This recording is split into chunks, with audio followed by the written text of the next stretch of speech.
Alright, welcome back to another reaction video. Today we're taking a look at Simple History's How the British Empire Starved India. Now, pretty much everybody knows about, or at least has heard of, the potato famine in Ireland, and I'm sure most people also have a basic understanding of how it worked. A blight devastated the potato crop inside of Ireland, and the subsequent lack of food very much so hurt the population. Many died. Even more had to flee the island to avoid starvation. And what is seldom talked about is the political and economic rationale that led to Britain effectively making this a much worse event than it should have been. Ireland had enough food. They did. However, British law and British policy prevented many from getting the extra that they needed to live or really sustain themselves. And we're going to take a look at that. I do love the fact that it's starting off with a Lord of the Rings reference. But before we even dive further into that, I like Simple History. I've watched a fair number of their videos. I'm not to the point where I've watched every single one of their videos like I have for, say, Oversimplified or History Matters. So if this is a channel that you'd like to see more from, I'm more than happy to go back into the backlog. They also post more regularly than the other groups. So let's go ahead and take a look at what they have to say when it comes to how the British Empire starved Ireland. Look at this humble potato. It can be boiled, mashed, stuck in a stew, fried, baked, and even be fermented. It's hearty, it's easy to grow, and it provides enough nutrients and calories for a healthy life. Ireland has had an unlucky track record relying on the humble potato. However, and the British for basic rights, but most infamously during the 7-year Great Famine of 1845 and 1852. But this wasn't the only time the Irish... Yeah, there has been numerous potato famines, and it's not just in Ireland either. Russia, Germany, many European countries that had high reliance on that calorie-dense potato have had these. Realistically, the blight that ends up destroying much of the potato crop in 1845, stretching into the 1850s, does not originate in Ireland. It comes in from outside of the country and is relatively excuse me, and is relatively common to happen. It's not unheard of for a blight to show up and destroy like 10 to 20% of a potato crop.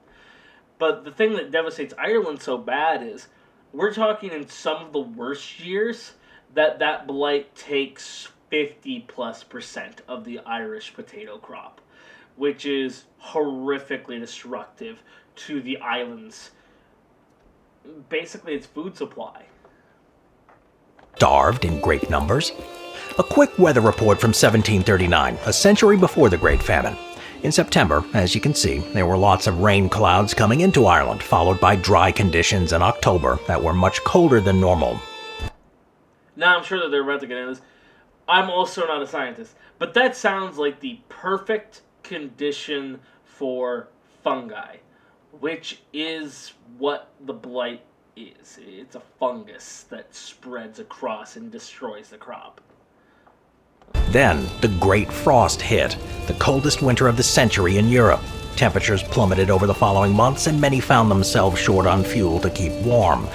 This is also the midst of the Little Ice Age, or it's still in the middle of it. The Little Ice Age had been impacting global temperatures and systems for a hot minute. The instability that caused really helped spark older conflicts like the 30 Years' War, and leads to a lot of famine throughout Europe, which had been heavily reliant on wheat crops that just were not doing as well in the colder temperatures. And that same thing, that same Little Ice Age, is also what drove Viking colonization away from Greenland. So there's broad spectrums or broad effects from the same thing that is hurting Ireland in the mid 1700s that has a global impact. So it's important to recognize that many of these same things that lead to major historical events in one region are also affecting other places around the world. Many succumbing to hypothermia. Even the longest river in Ireland, the Shannon, froze, something it has not done since. The thaw came that February, but this revealed a much deeper problem. The freezing conditions had left the nation's potato crop ruined. There were no public emergency grain houses, and the few potatoes left in storage underground were made inedible. To make matters worse, the seed potatoes, the ones that would be used to plant new crops, were also ruined. So replacing the lost crop would be difficult, to say the least. On top of all this, the changing weather patterns made the winter and spring unusually dry, with eyewitness George Faulkner. I don't think tumbleweeds are in Ireland. I could be wrong about that. Those tumbleweeds, by the way, that are so famous for American westerns, actually originate on the steppe in Russia. They likely first came here on grain shipments, specifically seed shipments from Asia to the United States, and then spread from there. It could have originated in Canada too. I'm not positive on that piece, but pretty solid visual of just a devastated environment, is it not? It feels so perfectly associated. Stating that from Christmas until April, there was no rain at all. And yet there was no famine in England nor Scotland, conveying just how low of a priority Ireland was for the empire. The mid-1700s, I'm stopping almost every couple seconds, but the mid-1700s is also the midst of the agricultural revolution in England, where we see the development of enclosures and a new found focus on husbandry for things like sheep, and a pretty dramatic increase over that 100 years as to the size of sheep, the amount of mutton that you could get, and the amount of food that you could produce on those enclosed lands. The thing is, that all took money and investment, two things that Ireland had largely been locked out of by the British Crown or by the economic situation, because many of the Irish farmers at this point are working under English landlords who just really want their crops to sell, and they don't really care about the modernization, the expediency, the spread and betterment of the production methods. Potatoes weren't the only crop to fail. Others, like wheat, were also ruined, with replacement crops difficult to grow in the cold, dry climate. The price of wheat tripled, with other foodstuffs going up at a comparable rate. Animals suffered too. The drought also destroyed fodder for sheep, cows, and other livestock, and according to Faulkner's account, over 40,000 sheep died over a 2-month span in the province of Connacht in Western Ireland. Which is particularly devastating. Wool was getting to be a major commodity, a major necessity, especially as the Industrial Revolution hits toward the end of the 1700s. The loss of major flocks of sheep, 40,000, is an insane number to lose. And think about the fact that those sheep are likely the livelihood of the individuals who keep them. The sale of their wool is necessary to buy and maintain supplies. So not only is the lack of food destroying the sheep, it's also destroying the way that these individuals make money to then buy their own food and continue to exist and continue to function as people. As you can imagine, the poor were hit the hardest. With most of their food stores ruined, they became desperate. First, and most obviously, they ate less, and the daily caloric intake plummeted. What they did manage to scrounge to eat was less than appetizing. Potatoes that would otherwise be inedible were eaten anyway. Added to this would be the spoiled and sour milk, stinging nettles, and whatever else was available, regardless of the taste, quality, or safety. With such Realistically, when you start starving, when you start burning up, your body starts eating the fat and the extra nutrients on your own body, you'll eat whatever you can get your hands on. It doesn't matter if it's spoiled, doesn't matter if it's terrible, doesn't matter how bad it is. You will eat it.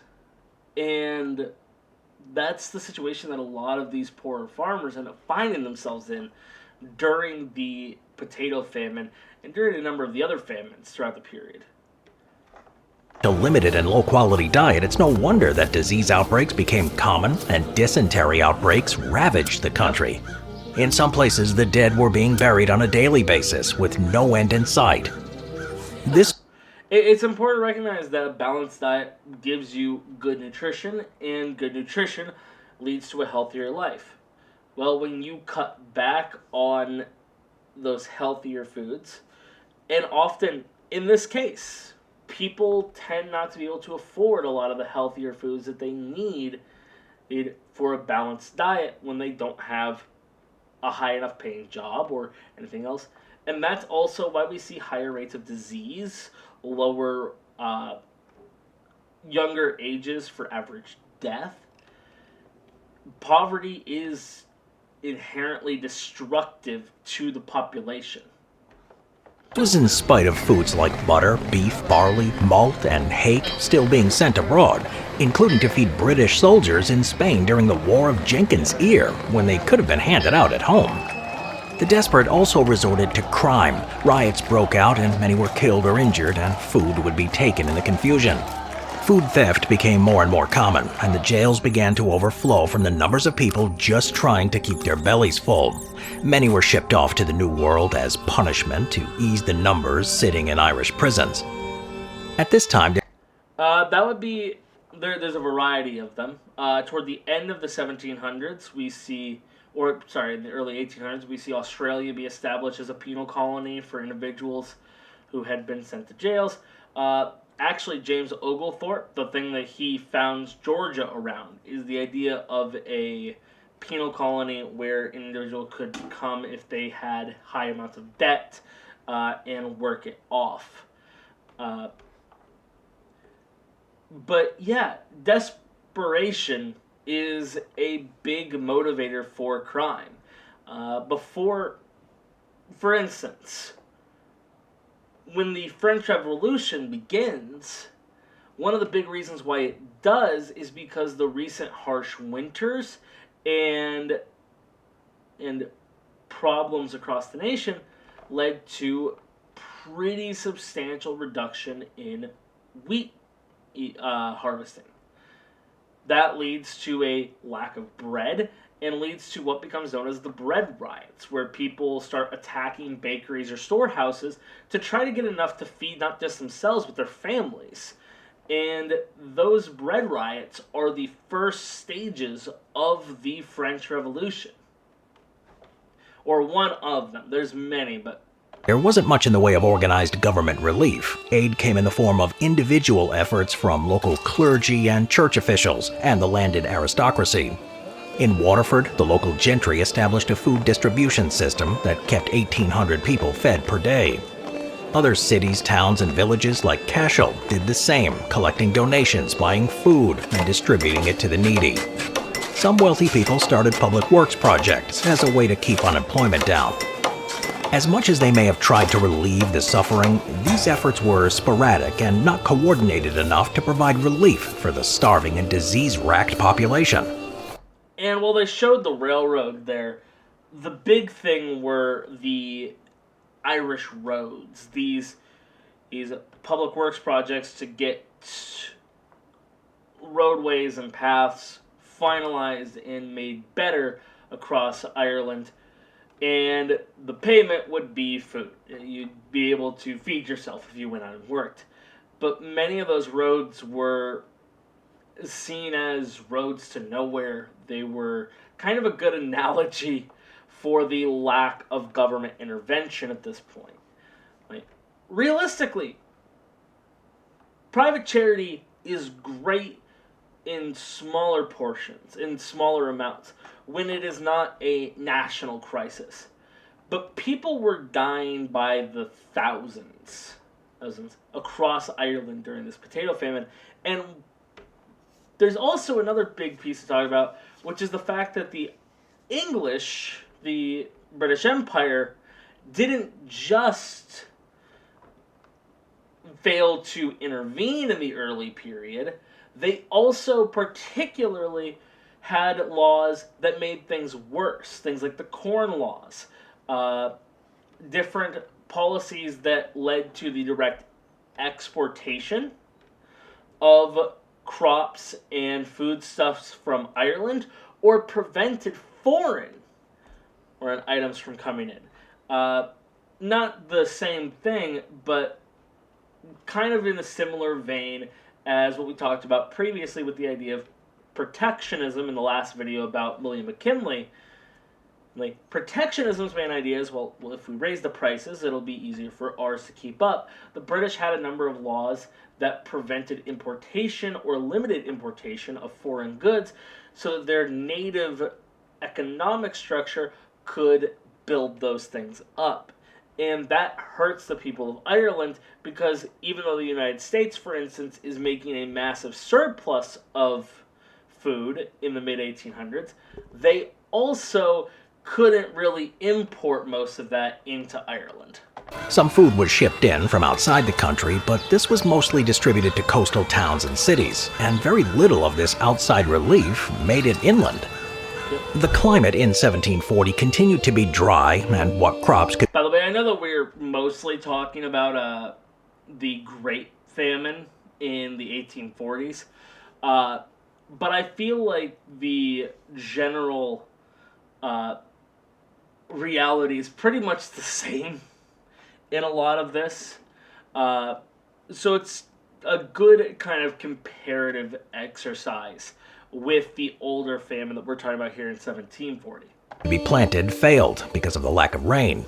That winter, the weather was again unusually cold, killing off whatever crops the Irish farmers managed to plant. Conditions of 1741 only worsened as more and more of the population died to the famine or disease. With the situation becoming more and more desperate with each passing day, the food riots became more severe. The worst happened on April 25, 1741, when starving Irish peasants attacked a boat carrying a shipment of oats to Waterford City. They managed to take 60 barrels of oats from the boat, but 5 were killed and 11 were wounded in the attempt. Then, in mid-year, things started to turn around. In June, 5 ships docked in Galway, Western Ireland, loaded with grain, and a month later, the price of grain dropped to pre-famine levels. That September, Ireland was hit by a series of severe storms that caused flooding. But then the weather returned to normal. The following winter was mild, and the weather was fair enough for planting, and the famine ended. The famine was called Bili. So sometimes that's kind of the reality. When natural disasters impact and change a geographic region's capability, you need that outside help until nature can realistically right itself. Now, we do have ways to get around this today. Irrigation methods can make it so that even in years of severe drought, we can still produce fair amounts of crops. But that's not a guarantee, especially depending on where you are. That water access can become difficult. For instance, in the American Great Plains today, we have a reality where many of the aquifers, after now 125 plus years of regular usage at extreme levels, are eventually going to dry out. And what's going to happen in the meantime when those areas become water starved? There's also this major issue with the Colorado River, where the Colorado River is used for a heavy amount of irrigation for crops and farmland that effectively eliminates the river before it ever actually reaches the ocean. That's not sustainable. So there's always a question of how do we get to a sustainable level? I don't know the answer to that piece. I'm mostly just a history buff, but it's important to recognize where issues could definitely arise.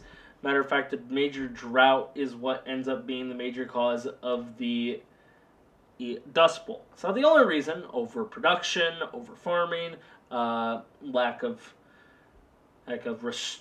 restorative action for certain areas made those things worse. But a major drought is what really kicks that off.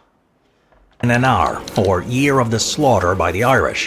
When it was all over, it was estimated that around 400,000 Irish starved or succumbed to disease, though the lack of records makes this figure hard to confirm. If true, though, it would mean that around 15% of Ireland's population died during the 2-year famine, a much greater proportion of the population than in the mid-1800s Great Famine. Now, I would like to point out that one of the major reasons why the numbers aren't as bad during the Great Famine, the big potato famine, is because of the massive amount of refugees that fled the island. That's when a lot of the Irish communities in, say, the east coast of the United States, or in Australia, or South Africa, all started to develop themselves because they fled the country to go to other parts of the empire or to other Anglo-speaking regions. Unlike the Great Famine, this didn't have as deep an impact on Irish society for many possible reasons. Though some did immigrate or were deported for crimes, there was no mass migration to further deplete the population because most couldn't afford it. The Irish economy was able to bounce back fairly quickly with the more stable weather, and the Belen and air was eventually overshadowed. The famines of the 1740s and 1840s caused mass death on an unprecedented scale in Irish history. That wasn't the end of famines, though. In 1879, only a couple of decades after the Great Famine, Ireland was once again plagued by significant crop failures. Poor weather conditions and the blight that devastated crops a generation earlier came back, destroying harvests of potatoes that large portions of the country still relied on.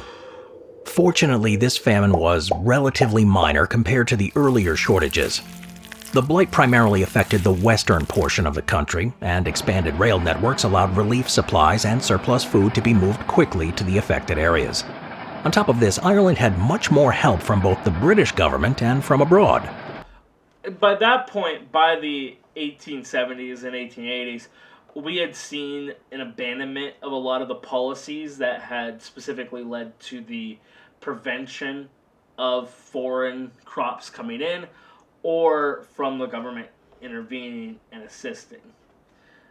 So by this point, it should be less terrible. I mean, it's still not good for the people that are going through it, but it definitely shouldn't be at the level of the 1740 or the 40s or the 1840s famines hit. The large Irish population in the United States immediately sprang into action, not wanting a repeat of the suffering a few decades before. Newspapers gave extensive coverage to the unfolding events, and the New York Herald helped to coordinate relief efforts. They managed to gather $200,000 in donations, and in March of 1880, the USS Constellation was sent by the Naval Department with 3,300 barrels of food, as well as clothing. The crisis was quickly averted, with few deaths and migrations. Its impact was much larger, however. At this time, up to 97% of Irish farmland was owned by large landowners who rented out the land to tenant farmers. When the famine hit, many of these tenants were unable to pay the rent, and though many landlords didn't collect rents during the crisis, many still demanded money from farmers who had no money to spare. Yeah. Angered by unfair land ownership practices, Irish farmers organized into the Land League, led by Irish nationalists Michael Davitt and Charles Stewart Parnell. This is going to be really the expansion and continuation of Irish nationalism, or the idea that Ireland needed to separate from the British Empire and become independent again. A lot of these same individuals are going to continue to push, and eventually the British government is going to give Ireland self-rule, and then eventually Ireland is going to become independent again. But it will remain there for several more decades after this. They started a series of organized agitations until the passage of legislation to reduce rents and other reforms, and was a key moment in the Irish independence movement. Yep. On a side note, one land agent, Charles Cunningham Boycott, refused to lower or end demands for rent payments during the famine and evicted many farmers when they didn't have the money to spare. Fed up with his cruel treatment, the workers on lands he managed refused to work until they were given better terms, and the word boycott entered the English language. And all of this over boycott and refused to work. Fed up with during the famine, and Cunningham boycott refused entered the English language. Yeah, I didn't know that. That's a very interesting piece, because we had done boycotts prior. I mean, that's the major way that the early resistance to the British government's actions in the U.S. would eventually lead to the American Revolution. The actions of most of the Sons of Liberty were boycotts of British goods. But I didn't know that that's where that term came from. I'm curious now, in retrospect, as to what the term used at the time would have been for, say, the boycott on tea or British goods in, say, the Massachusetts Bay Colony during the build-up to the American Revolution. And all of this over the humble potato.